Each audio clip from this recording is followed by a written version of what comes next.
नमस्कार। Just TV देख रहे हमारे सभी दर्शकों का बहुत बहुत स्वागत है। मैं हूं आपके साथ इस शो की मेजबान गीत उदय सैनी। आप देख रहे हैं मेरे साथ जस्ट हिंदी का ये प्रोग्राम जिसका नाम है डिकोड द कोड्स। और आप जानते हैं कि डिकोड द कोड्स प्रोग्राम में हम देश और दुनिया से जुड़े तमाम कोड्स को लेकर हाजिर होते हैं और फिर उन कोड्स पर हम बात कर उनसे जुड़े कुछ सवालों को हम डिकोड करते हैं, यानी कि उन्हें क्रैक करते हैं, उनका विश्लेषण करते हैं। प्रोग्राम की शुरुआत हो चुकी है, आइए कर लेते हैं। अब शुरुआत के साथ साथ देखते हैं कोट्स ऑफ द डे। आम चुनाव 2024 में अब महज कुछ महीने शेष हैं। राजस्थान, मध्य प्रदेश, छत्तीसगढ़ में सत्ता का सेमीफाइनल जीतकर उत्साह से लबरेज बीजेपी सत्ता का फाइनल खेलने को तैयार है। तो प्रधानमंत्री नरेंद्र मोदी ने मिशन 370 का नारा देकर एक माहौल बना दिया है। सबके मन में सवाल कि लोकसभा चुनाव 2024 बीजेपी इसमें कैसे सफल हो सकती है।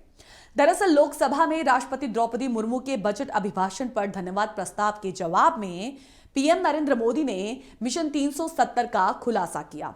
अब सवाल है कि लोकसभा चुनाव 2019 में 303 सीटें जीतकर दूसरी बार पीएम बने पीएम मोदी की आम चुनाव 2024 में 370 सीटें जीतने का आखिर फॉर्मूला क्या है। तो पूरा देश प्रधानमंत्री के उस फॉर्मूले के बारे में जानना चाह रहा है।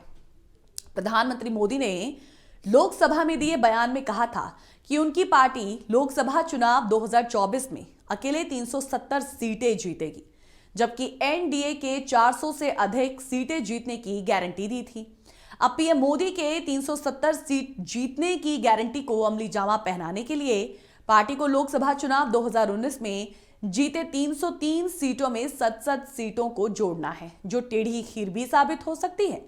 लेकिन अब अगर ये गारंटी मोदी की है तो पार्टी को इसका इंतजाम भी बनाना होगा। सवाल है कि पार्टी की कमान संभाल रहे राष्ट्रीय जेपी नड्डा लोकसभा चुनाव 2024 के लिए इन सीटों का इंतजाम कैसे करेंगे।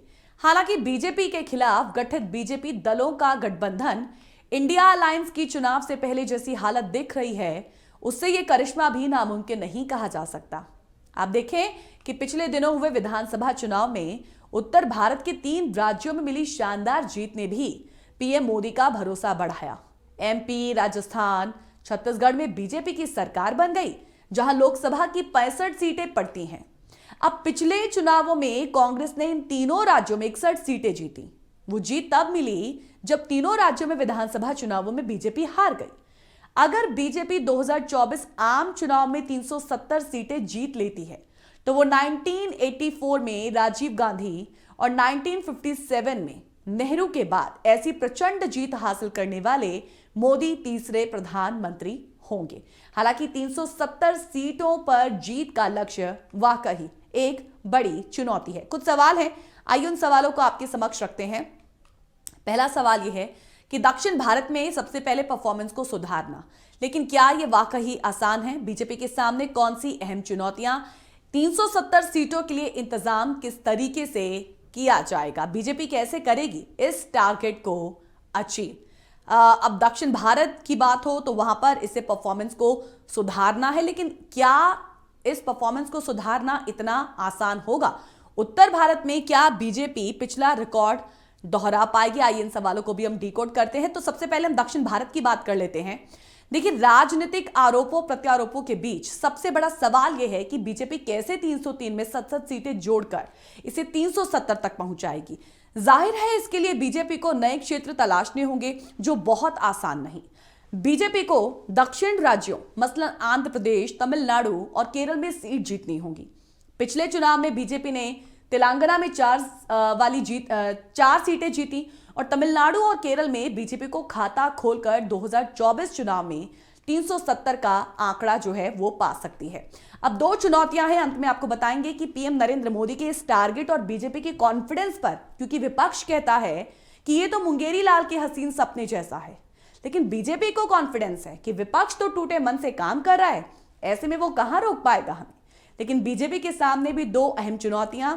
पहली चुनौती उत्तर भारत की पिछली जीत को हर हाल में बरकरार रखने की, और दूसरी चुनौती है दक्षिण भारत के कई राज्यों में मिले जीरो को शानदार सफलता में बदलने की।